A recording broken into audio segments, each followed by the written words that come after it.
ông nhộng nè. Quá trời, ông gì đây? Bộ cái bên sông hả? Quá trời nhộng nè mày ơi, lột ra. Cái ổ này cái ổ bên sông mà. Ổ này không biết ở đâu nữa. Ông gùi hay ông bọt này nè.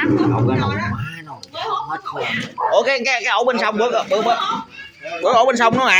Ê đó chúng ta không không. Quá trời quá đất nè. Mới đốt mới đưa đó còn nó Quá trời nè. Rồi con nhóc dữ lắm. Chúng ta không được ba ha. một đống luôn. Mẹ nghĩ tôi giờ này đi xỉn dữ trời.